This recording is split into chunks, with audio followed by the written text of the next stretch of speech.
Okay, we're live. Hi, this is William Ramsey. Welcome to William Ramsey Investigates. On today's show, I have a very special guest. He comes to us from Salzburg, Austria. His name is Fred Eberlein, and he just published a book July 3rd, 2022. Full title is The 90-Degree Turn, Remaking Federal Government from Big, Bulky, and Misguided to Lean, Decentralized, and Relevant. Very timely subject and very interesting book. It goes into his background of him being in DC and kind of working within the budgeting system and how DC operates, from how the sausage is made, so to speak. But he can talk more about that. So, Fred Eberlein, welcome to the show. William, thank you very much. It's a pleasure to be here. Great. So for people who may not, this is your first book, can you talk about your background? You go into your career in detail in the book. Can you talk about the whole process of your work life and what led you to write The 90-Degree Turn? Sure. Well, I went to Washington, D.C. a long time ago, 1975, to go to graduate school at American University. I had studied in Europe, actually in Austria, where I am now, back in those ancient times, and I really loved it. It had a big impact on my life. And so when I returned to the States for my senior year and finished college, I wanted to work towards getting in foreign affairs. So Washington was obviously a great place for doing that. And I went to grad school at American University with the aim of, maybe getting into the Department of State or the CIA or some other foreign services. And as soon as I was in the program studying in government and public administration, I was really shocked to learn that the focus was not on solving problems as much as it was spending money. And that just set me back. And I realized that this would not be the life for me. And shortly thereafter, I found myself as a salesman working for a really great company. Most people don't know of today, but at the time it was quite big, Control Data Corporation. And CDC was a great company out of Minneapolis, Minnesota. And that was a turning point in my life, working with them and the folks there. But that was when I first got to see how government operated. And I worked and sold to the government, later going to Oracle and then coming to Europe with Oracle to work with the US Army in Germany after the wall came down. But over and over again, the theme was quite apparent that it was all about spending money, and results, often just didn't matter. It seemed that the only results that matters was how much you spent. Did you empty your budget? The busiest month of the year, indeed the only time of the year that I've ever seen a civil servant not knocking them, but saw them on weekends, would be in September. And that was because they had to empty their budgets by the end of September. And I don't want to pick on anybody in particular. I think our system, as I write in the book, is the way it is in large part because we're old. We're 233 years old, and that's nothing to be ashamed about. We can be proud of it, but we need to be real. And if we look at some of the reports and studies that Ray Dalio has done and others, there's a cycle. And we need to assume we're on the downside of that cycle. And, we can change that, though. And Dalio says that too, and I believe it as well. But we need to be clever. We need to take a new approach to government. We have come a huge way in so many respects since 1779. I mean, you name the field, management sciences, technology, of course, that knowledge that people have today. You may, think that your neighbor is an idiot, but he or she is probably vastly more knowledgeable than their doppelganger would have been in 1789. So we have access to a lot. And I'm always amazed at the inventiveness of people as well. We see that all the time on YouTube. Just go searching for a solution. So I think we could do a lot collectively, and we have, in our 233 years, we've built in a massive infrastructure that really is just taking away from the value of government. It's overhead on top of overhead. And it's not just the people and the structure and the size of agencies, it's the laws. As I note in the book, quote from the Library of Congress, and somebody was asking in a blog, how many laws do we have? Answer, we really don't know. Right. Just like how many people work for the federal government. Yeah, Right. we really Like you don't said in know. your book, we don't know. We can say there's How at long least 2 is the million out tax there. code? We really don't know. Nobody knows it. So is that anyone's fault? No, I don't want to get into the finger pointing. It solves nothing, but we should recognize that all of this puts a huge burden on any system. If it was a corporate system, it wouldn't be any different, I don't think, Right. or maybe slightly more productive. But we're hugely inefficient, and it's just, you see it everywhere in government, and even the agencies like Inspector General's offices that should be, and they do, I'm not saying they don't do their job, but a lot of what they do is wasted because nobody acts on it.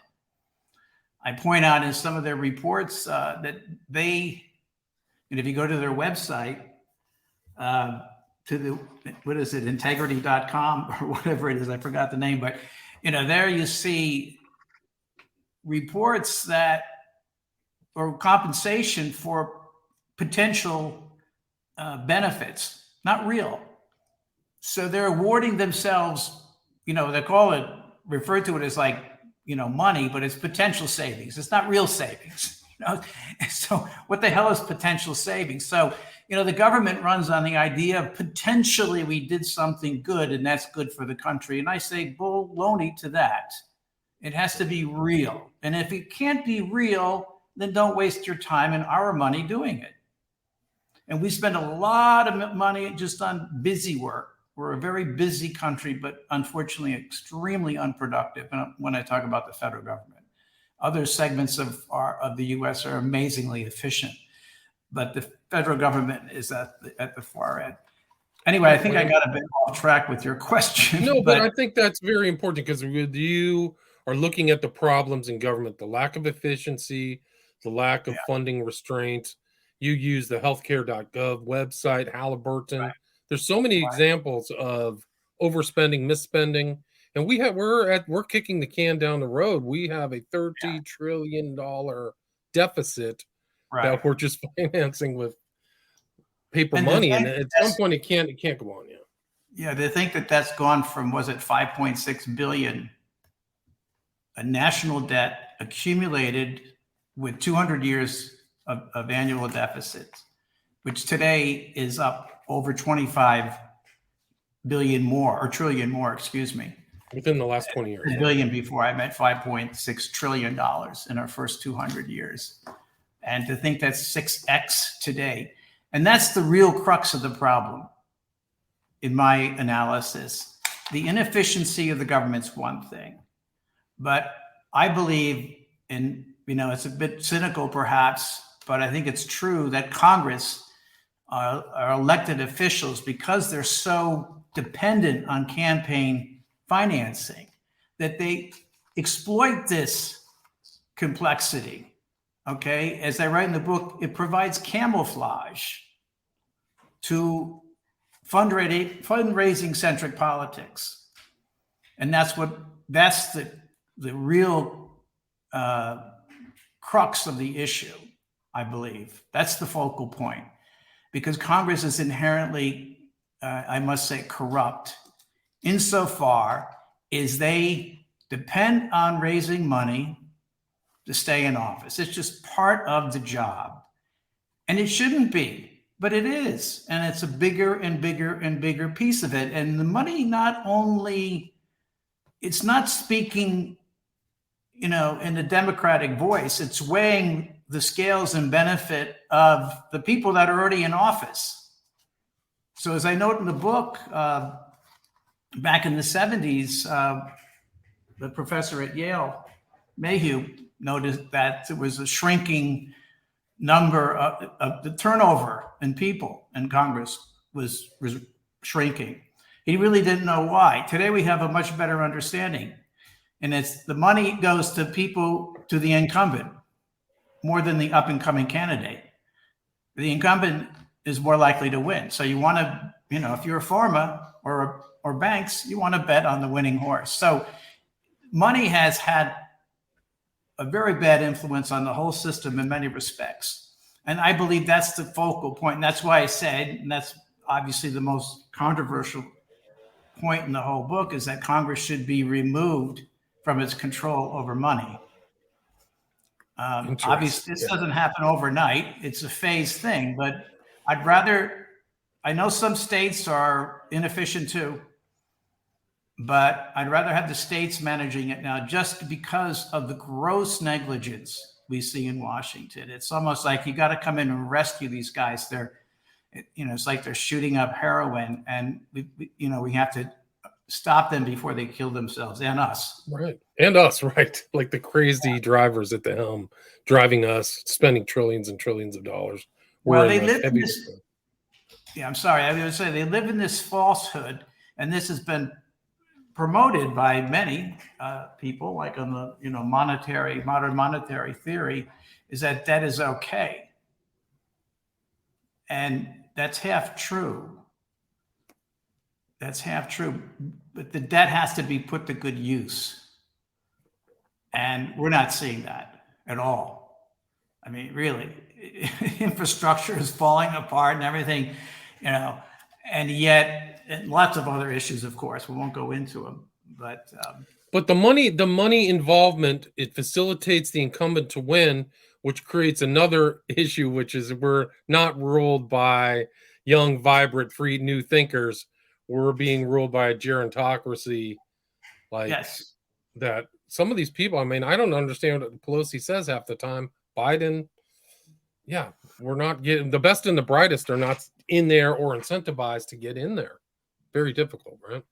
Yeah, there really needs to be more turnover. What I say in the book is Congress, I'm not for removing or eliminating it, but I am for having them refocus. And one area they focus on is being good managers, connecting the needs of their constituencies and states and districts with resources and assets from Washington. That's part of the idea here. And the purpose of that is to identify what areas of the federal government's bureaucracy are most needed. That's what I call bottom-up separation. So we reshape the government, the federal government, based on local needs. And that's what people in Congress could be doing. Maybe they're not good managers. There's too many lawyers. They're supposed to be attached to their constituency, right? And that's kind of one of your themes in the book is the solutions are bottom-up, not top-down. Right. It's a bottom-up. The bottom-up, as I say, is bottom-up separation. So the idea is through the needs monitor. And this is, broad strokes. This is a theory, right? So I didn't want to go into every last detail. It would bore the hell out of the readers. Like, how do you explaining how to tie a shoelace? But the broad strokes are there. And the idea is that through the needs monitor, in which we assess the needs of every American that wants to participate on whatever range of issues they may have, we consolidate that and have the local governments or the state governments send these as packaged RFPs to Washington. So we're doing the reverse. Rather than Washington producing the request for proposal and putting it out to bid, the states do it, and they do it to Washington. And that way, people within the federal government can, participate in responding. Maybe it's a certain department or multiple departments. I think we'll see there's a lot of redundancy and overlap in Washington. So this is one way of identifying that. So the idea here is to really give civil servants in Washington new opportunities, and then to connect them in the process to the people on the ground that have the real need. And then we begin working through that. And it's a process. It's not like you would state a need and then, that's it, go away. It's monitoring how that's being fulfilled. So, sorry, I just had something come up on my screen. No, and so then, so that's one of the solutions, but there are other things that you believe should be implemented as well, right? To ameliorate or make this 90-degree turn. You use actually this turn as kind of like you got it, or at least from what I read in the example of Intel chips, right? How they took Correct. Yeah, it was from the story that they called it a right turn in the Startup Nation about Israel. And in there they had a very interesting, they had several vignettes, but one was about the struggle between Intel Tel Aviv and Intel Cupertino, California. And yeah, the moral of the story was that Intel had to abandon old ways and get on with a new way. And this was not easy. The management in California just wanted to keep focusing on megahertz and speed. And the guys in R&D in Israel, who were influenced, I think, not just by engineering, but the real life, the struggle they have every day for survival. They take a harder look at things. That was kind of the main theme of the book here. And then, kiss up to management. They said, guys, you've got to change the architecture. So eventually they did, and they came out with the Pentium chip. And yeah, the point in the book is that we need to do similar. So I took their right turn concept and from that made a 90-degree turn. Right turn would have probably sounded like it was, like right wing or something. Party affiliation or something. And I really want to break from that. Parties are killing us, and we should get on as Americans solving problems. Sitting you down. never mentioned Republican or Democrat in this book. It's not. No, well, I don't. I think I only mention the context to say this is not a political issue. This is a human issue. These are mostly human issues. First of all, money. I mean, I like money. You like money. We all like money. It's easy if someone's coming and, giving you big donations to just, rationalize your position. And I think that's what happens. I mean, Nancy Pelosi, you mentioned her. What's she worth today? I think it's over $135 million. How does that happen? Your husband does stock picks based upon budgetary spending, just like everybody else. Just their family members handle a lot of their business deals with insider information, is my guess. Yeah, it was legal up until 15 years ago, but right. I mean, I think they just got caught. I think Paul Pelosi got caught buying stocks for the NVIDIA chips or whatever from Taiwan. All I know is that over the years, she's given her husband, she'll say that he does all the buying, and she doesn't have any involvement with that. But I doubt that. Right. Yeah. Well, I've heard that some of these offices in Washington themselves have a stock analyst who's buying in the office, who's making stock trades based upon what's going on. I've heard that. Oh yeah, there's special groups now that are focused on just doing that. It's actually, I bring that out in the book too, because it's not used to be insider trading, and now it's no longer allowed, but there's other ways of getting information and exploiting it. So I mean, corruption is definitely part of it too, but it's all become corrupt. Like even just the systems of the fundamental systems of government, pharma, healthcare. There's no incentive to lower cost or prices. Like the U.S. government is paying list price to big pharma, right? And that's everyone's involuntary donation to a campaign. That's exactly what it is. You are being forced to pay a higher price for your drugs because CMS is not allowed to negotiate. I just heard, I think it was on the news today, that this is coming up again. They're negotiating. This has been going on for 20 years, guys. But, so yeah, they can't negotiate. So we end up paying a higher price. We have some people going to Canada for their meds, despite the fact that they're made by U.S. companies. And that's a penalty for everyone getting those meds. And that money, the difference is their donation. Whether they know it or not, that's what it is. That's the payback. 2/3 of members of Congress receive money from pharma. 2/3. And it's astonishing. I mean, it is interesting too that these campaigns in some other countries, they only allow you to campaign or get money raising for 6 weeks out of the year. There's certain things like that. Like, why don't we have those rules? Why don't we have the money out? Why don't we? And then there's other public financing of campaigns. I mean, there are options, right? There are. For me, sometimes maybe it's too philosophical, but I think we've let freedom go too far. I mean, I like freedom, but freedom, the flip side of freedom is order, and maybe some modesty and moderation, and it's just kind of going off the rails because it's like, I have the money to spend. I can say whatever I want, right? Within the law. And we don't seem to take stock of the fact that if someone's on television much more often than their opposing candidate, they're just going to get the chances of them winning is higher. The other thing, and this comes out in my book too, and I quote Kahneman, who wrote this great book, Thinking Fast and Slow. And really, he's the behavioral economist that won the Nobel Prize in, I think it was 2002. But he says in that book, I think the most important words were that negativity and escape dominate positivity and approach. Negativity in campaigns, beating up on the opponent, whether it's right or wrong, is, unfortunately tapping into the worst part of the human animal. And when we only, we don't break past that to try to understand other people. We don't mind, like the 10 Commandments. What was it? Is it commandment number 9? Thou shalt not bear false witness.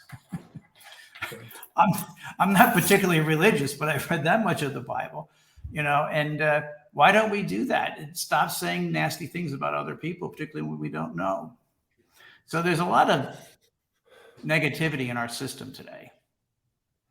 And, but I'm not even looking at that right now. I do touch on it in the book, but I think the important thing, again, to emphasize it, that what we see in our Congress, as corrupt as it is human behavior 101. And I don't think I'd be any different if I was there. I'd get caught up to it. You would. Most of us do. You get all the attention, the glamour. You're intoxicated with this attention. And,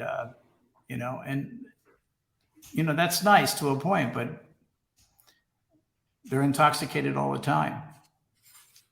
Right. I mean, there's the stories of people going to Washington to do good and being corrupted by the system are legion. Like that happens all the time. Like well-meaning people. Next thing you know, they get used to the good life, the high life. It's those districts around DC. Yeah. Sorry, I keep interrupting you. That's okay. They have in DC. Those are the residential areas around DC are now the wealthiest residential areas by mean income, I think, in the country. So yeah, there's a lot of money there for sure. A lot of cash, a lot of easy money floating around. Well, that's what I witnessed too. I was going to say, I went through that process myself. I mean, getting, first going in and thinking I was going to serve my customers in the federal government. And over time, I began to realize it was just about helping them spend their money, and finding the fastest ways to do that. Well, here's the other thing is if we do not take a 90-degree turn, what are the consequences? I mean, is this ship just going to hit a big iceberg?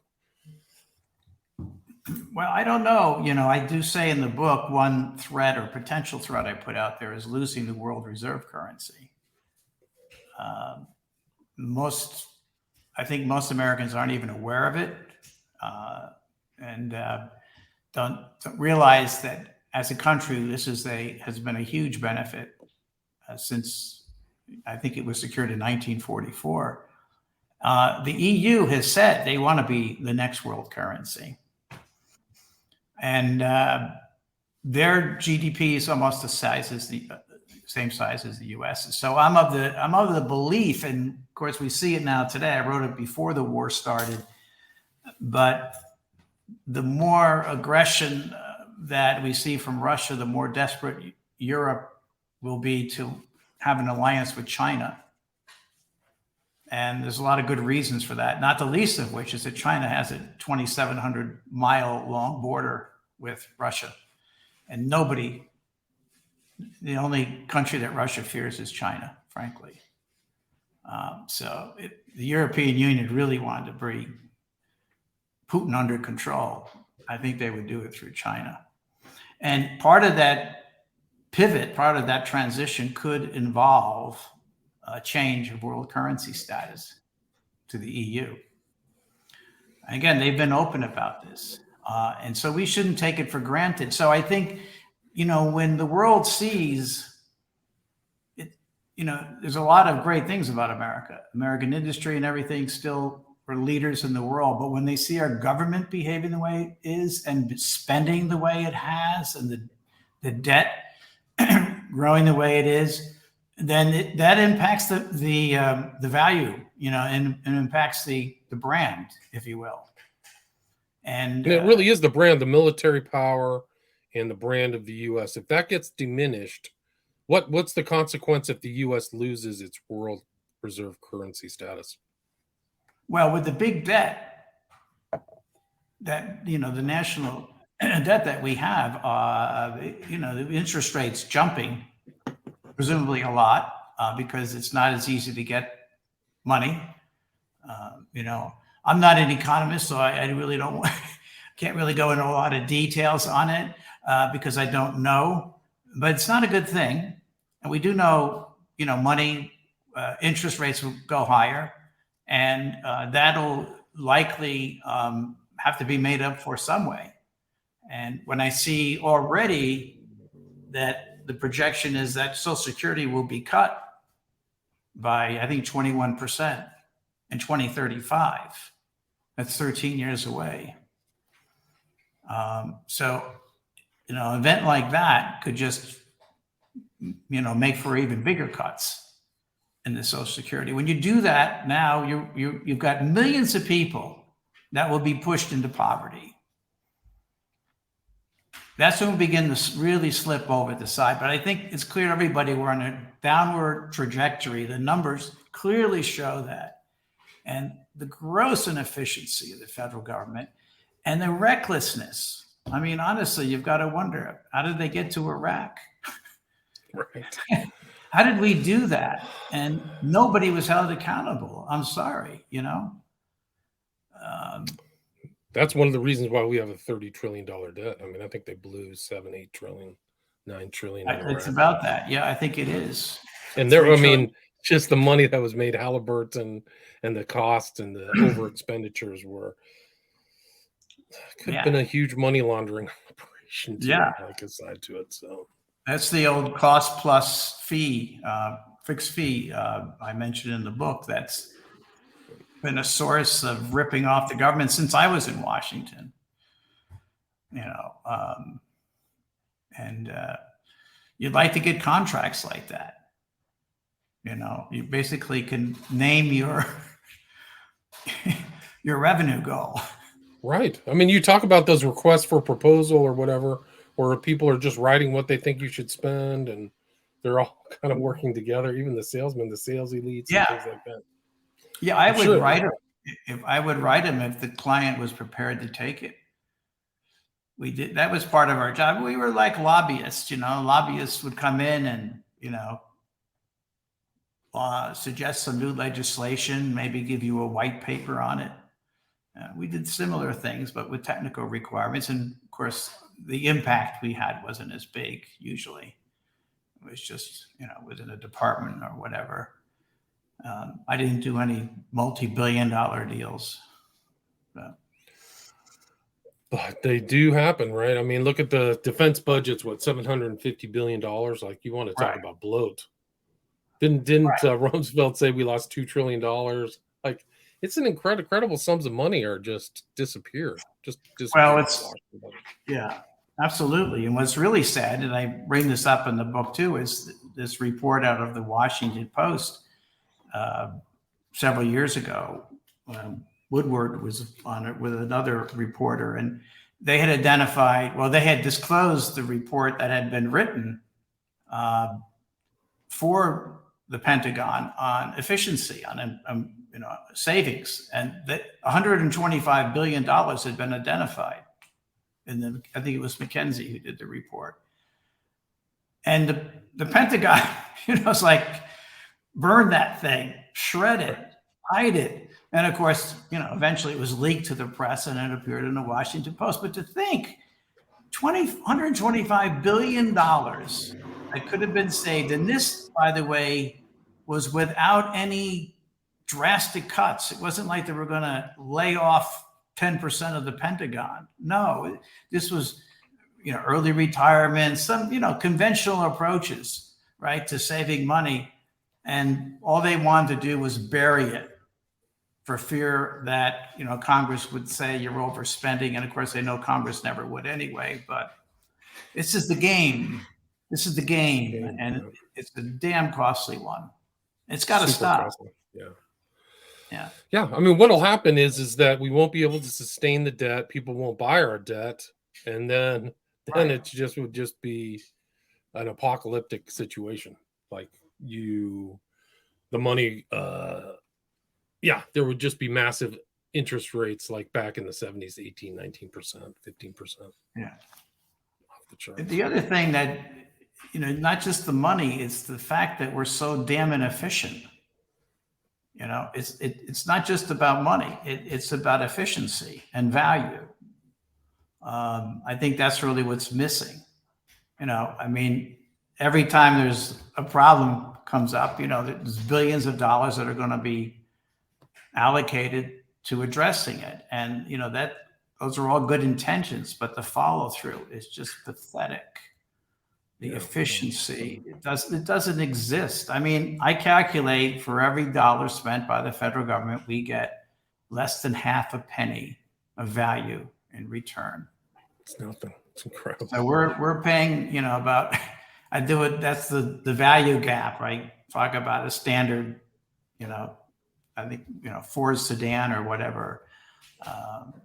And what that costs and what it costs to make, what it costs to buy. And, that's pretty good value. You buy a truck like that or a car, and you're getting about 91% value. The balance, 9% is the profit. Understandable. But you go to healthcare.gov and there's a website that the taxpayers paid $2 billion for at this point. A website. That is insane. When it was launched in October of 2013, I was watching CNN and I nearly fell off the couch because I've been involved in website projects. I have a background in technology. I started my own healthcare company. We developed a rather sophisticated website, and I paid for the whole thing. And I can tell you, it wasn't $2 billion. No, it wasn't. Their initial budget was, I think, $97 million. Wow. And even that was over. Like somebody did an analysis and guesstimated that the actual real market cost was $4 or $5 million for healthcare.gov, right? Yeah. Yeah. That's where did all that money go? Yeah. That would have been a reasonable price. That's what I did. I did my analysis based on $10 million. I thought $10 million is a very conservative estimate for that. It's on the high side, in other words. Me and our team would have taken it for like $2 million. We would have been ecstatic. I don't even think it worked right, too. It didn't work right when it came out. We would have had it working right because we knew how to test and whatnot. But when it went, I don't think I finished my point a moment ago, but when it was announced in October 2013, it was like $634 million. I practically had an aneurysm. I couldn't believe it. Yeah. And then to see that Health and Human Services Attorney General's report that came out in the following year in 2014, which I cited in the book, and that point, the cost was, I think, $1.7 billion. Yeah. Those are just one example of things that happen, but there's stuff like that's standard practice. Washington misspending and it is siphoning off funds and things like that. Yeah. When I was in DC for 3 years, I had the weirdest conversations with people about laundering money through Switzerland. Like people were talking about that, like, how can we get this out? Like that was really happened. I had multiple conversations in bars and weird places about money laundering and siphoning off funds and fake invoices. Like that's the way people think there. Or some foreign. What was that about, though? Oh, just about in any whatever they were working on, they were wondering how they could extract a little bit of juice for themselves. Yeah, I mean they were all lower level people like me in their late 20s, so they weren't like the really sophisticated executive types. But people, there's an underground there. There's no question in DC in my mind. There's kind of an underground economy type thing going on. But no, Well, I mean, they, yeah. the government, yeah.